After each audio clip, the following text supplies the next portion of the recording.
Yes, I must be young if I still believe in true love. That I must be young and inexperienced and never experienced the hardships of life or the true natures of men. Thank you for the compliment, but I am not young. At least probably not as young as you think. I have a chronic illness that causes my face to swell and look kind of puffy, so often I'm told I look younger than I am. I'm 36 years old. And as a 36-year-old woman with a chronic illness who was preyed on by a narcissistic man, trapped in a relationship for 7 years because I was dependent on him for my literal survival, he was my caretaker, and he physically abused me as well as tortured me in every other way possible you could imagine. In fact, because of his violence toward me, I am permanently physically altered. I have severe neurological complications from what he has done to me, and I will probably die early from the injuries that he has done to my neck.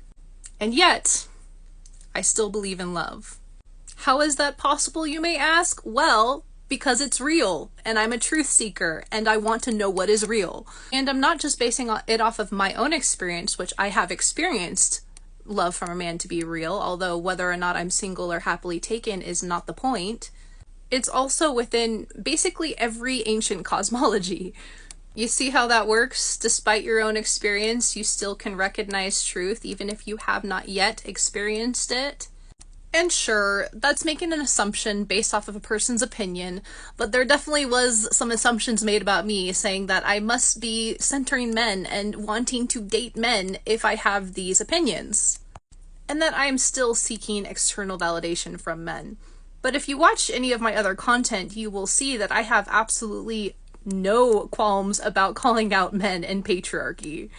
You can be a feminist and still call out men, but also recognize that there are good men that exist. I feel like, for whatever reason in this day and age, that people are becoming less and less capable of nuance, and I just don't understand it. Everything is this black and white ideology. I see it in my comments when I'm criticizing men. I see men commenting saying, oh, you must be a bitter single feminist, has a bunch of cats and is gonna die alone.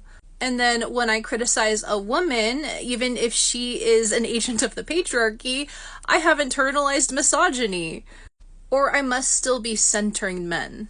I have deconstructed years ago now, and this is the thing about this deconstruction that is happening within these ideologies. For example, Shara Seven's message. There is a validity to it. However, it is only one phase. It is only the deconstruction. We don't just end with deconstruction.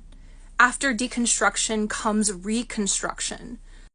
As women, we are not only just about death, we're also about rebirth. That's what the feminine represents. The beauty of the feminine is the duality. Women are dual. The feminine is dual. It is about death and rebirth. The Madonna and the whore, right? Every woman is both, or you could even say outside of that, right? This is what nuance looks like. It looks like holding two seemingly contradictory ideologies and realizing that they're one and the same. The truth is always in the paradox. It always has been and it always will be.